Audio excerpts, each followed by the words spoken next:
Meus queridos, a paz do Senhor, eu sou o diácono Claudio Machado e esta é mais uma das nossas pequenas reflexões com base na leitura diária da revista Lições Bíblicas da CPAD, neste terceiro trimestre de 2022, a lição dos adultos, que está tratando sobre a apologética, a defesa da fé.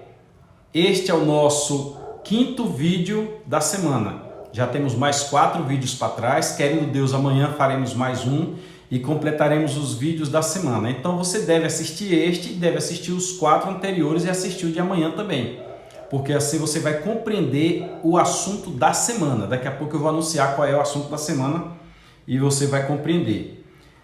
Tratando de apologética, e aproveite aí, já se inscreve no canal, indica para alguém, se inscreve, comente, curta. Eu quero entender, eu quero que você deixe sua opinião para saber se nós estamos certos ou estamos errados, tá bom? Tratando de apologética, o tema é os ataques contra a Igreja de Cristo. Este é o tema do trimestre, os ataques contra a Igreja de Cristo. E o subtema fala das sutilezas de Satanás nesses dias que antecedem a volta de Jesus Cristo. Sabendo que Jesus arrebatará a igreja a qualquer momento, pois tudo que está registrado nos capítulos 1, 2 e 3 do Apocalipse estão se cumprindo. Resta um finalzinho do capítulo 3, quando fala do período das igrejas de Laodiceia e de Filadélfia, que são as coisas que são. A partir do capítulo 4 de Apocalipse, são as coisas que breve hão de acontecer. Então Satanás sabe que Cristo voltará para arrebatar a igreja a qualquer momento, e assim está agindo com todas as suas forças, com todos os seus subterfúgios, com toda a sua sutileza. Nós já estudamos a lição 1 e estamos agora diante da lição 2, tratando de algo que a gente não imagina que tem sido utilizado como estratégia por Satanás para derrubar a igreja. O que é? A graça. A graça que foi anunciada ao mundo contrária à lei, pois tratando das dispensações, você tem a dispensação da inocência, da consciência, do governo humano, da lei, a dispensação da graça, a dispensação... deu um branco aqui.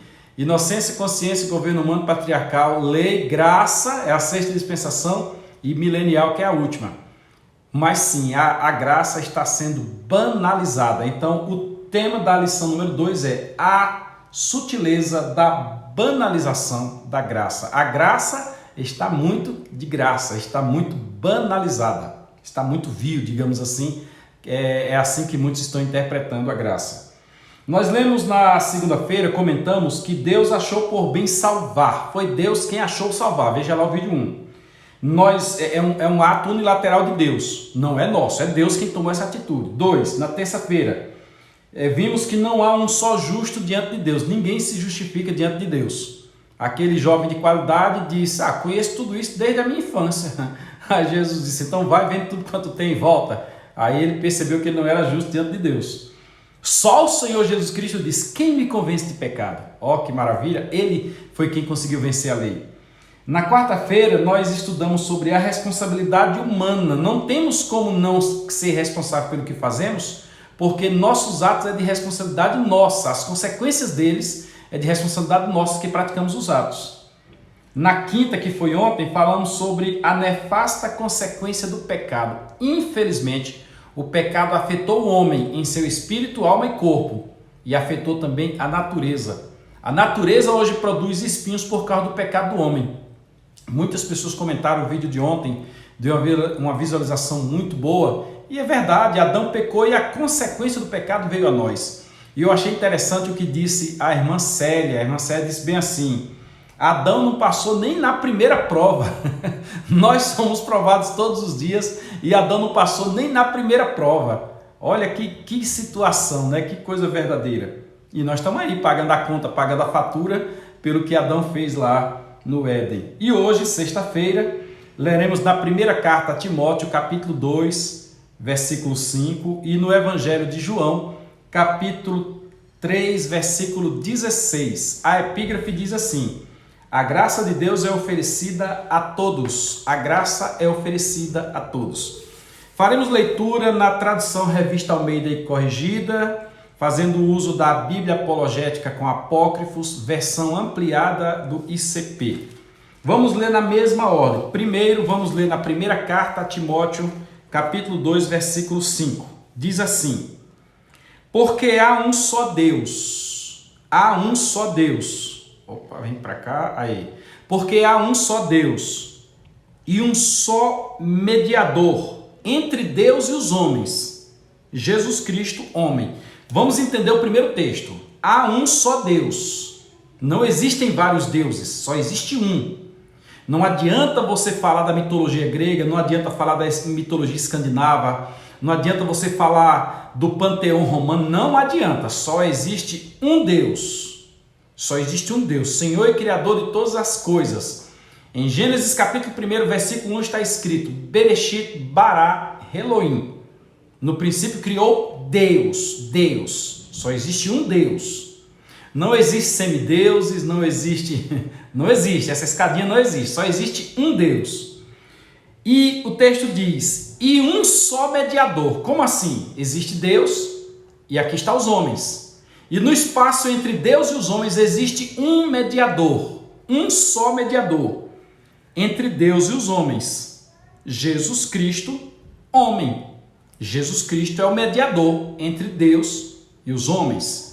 Lembrando aos irmãos que durante muito tempo foi ensinado que existia uma escala para chegar até os céus. E ainda hoje tem pessoas que pensam que se ele falar com o pastor tal, com o pregador tal, com o fulano tal, a coisa fica mais fácil para ele. Não. O único mediador entre Deus e os homens é Jesus Cristo e você tem este acesso. Nós já falamos aqui que o véu do templo rasgou-se. Veja a nossa live aí. O véu do templo rasgou-se, está lá no YouTube. Coloque lá o véu do templo Claudinor Machado. E ao rasgar, você teve este acesso, porque só existe um Deus. Então não tem outros caminhos para você apontar, você tem que apontar para Ele. Eu fiz um comentário, também está no YouTube, sobre Matusalém. Matusalém viveu que, olha, abusou de viver, mas morreu.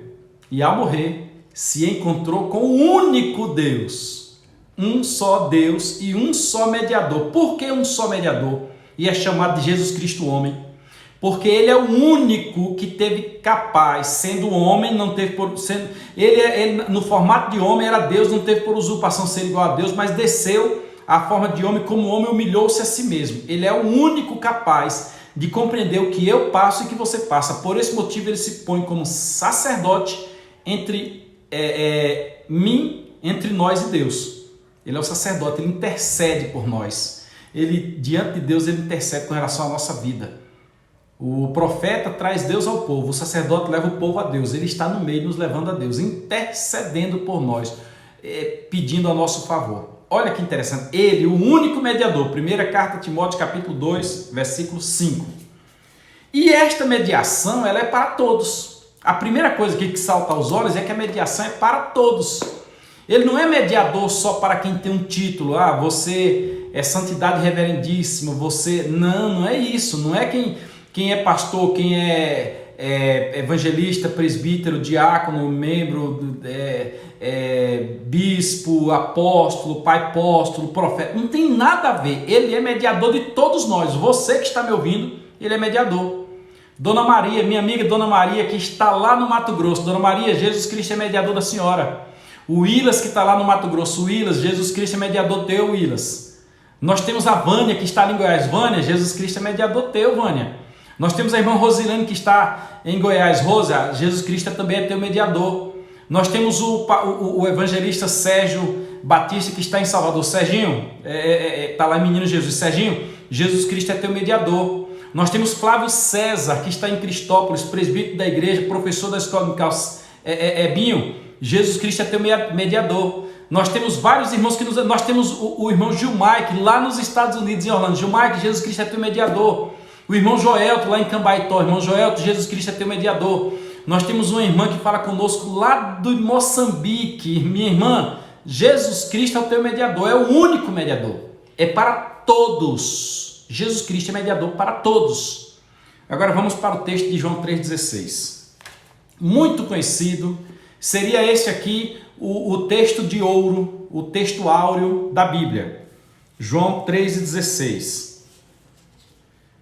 Aí, lendo aqui um pouquinho, voltando aqui que eu li só o versículo número 5, deixa eu ler o 4 também, 1 Timóteo capítulo 2, versículo 5, Deixa eu ler o versículo 4 aqui, que eu já ia esquecendo. O versículo 4 diz assim: porque quer que todos os homens se salvem e venham ao conhecimento da verdade. Olha, antes de entrar lá em João 3,16, vou ler o texto. Porque há um só Deus e um só mediador entre Deus e os homens, Jesus Cristo homem. Voltando para o versículo 4, diz assim: porque quer que todos os homens se salvem e venham ao pleno conhecimento da verdade. Ele dá a todos esta oportunidade de conhecer a verdade. Então você que me ouve, manda isso aí para alguém. Alguém precisa conhecer a verdade e a verdade é Jesus. Única verdade. Não existe meia verdade. Só existe uma verdade e esta verdade chama-se Jesus Cristo e é pelo conhecimento dela que você se salvará, segundo está escrito na primeira carta a Timóteo, capítulo 2, versículo 4. Agora eu quero comentar contigo sobre João 3,16. Veja que lá em Timóteo, Paulo deixou claro, é para todos. Aqui quando chega em João 3,16, diz assim: porquê é um porquê junto, é um porquê de por tal motivo, é um porquê de resposta, diz assim: porque Deus amou o mundo de tal maneira que deu seu Filho unigênito. Deus amou o mundo assim, de uma forma tão so big, como é que eu vou dizer, tão estupefada, tão magnífica, tão maravilhosa, que deu seu Filho unigênito. Quem daria seu filho para morrer por alguém, né? Mas Deus deu. Deu seu Filho unigênito para que todo aquele que nele crê. Todo aquele que nele crê, mais uma vez, envolve a mim e envolve a você. Envolve a quem ainda não é evangélico. Todo aquele que nele crê. Creu em Jesus, todo aquele que nele crê não pereça, mas tenha a vida eterna. E o que é isso? O nome disso é graça. Isto é graça para todos. A graça é para todos. E a nossa epígrafe diz assim: a graça de Deus é oferecida a todos. A escolha desta graça, ou aceitar a esta graça, ou o obedecer a esta graça é outra coisa. Mas nós temos que Deus enviou o seu Filho, em João 3,16, para todos os que creem. E nós vamos lá, voltamos para Timóteo, onde diz que ele quer a salvação de todos. Então fique feliz, pois a graça te alcança e o Senhor quer te salvar. Ele não quer salvar os judeus exclusivamente. Ele não quer salvar os gregos exclusivamente. Ele não quer salvar os brasileiros exclusivamente. Ele não quer salvar os assembleianos exclusivamente, ou muito menos das outras igrejas que são exclusivistas por aí. Não, ele quer salvar todo aquele que vem a mim, de maneira nenhuma o lançarei fora. João diz lá no capítulo 1, ali iniciando, me parece que é no versículo 11, deixa eu ver se é o versículo 11 mesmo para nós lermos direitinho. Ele diz bem assim: veio para o que era seu, versículo 11, capítulo 1 de João. Veio para o que era seu, leia-se, os judeus, e os seus não o receberam. Versículo 12, mas a todos quantos o receberam, e aos que creem no seu nome, recebeu e creu no nome. Deu-lhes o poder de serem feitos filhos de Deus. Versículo 3, aos quais não nascem do sangue, quer dizer, não volta ao ventre da mãe e nasce de novo, como Nicodemos estava preocupado, nem da vontade da carne. Eu quero que você engravide, eu quero que você volte, etc.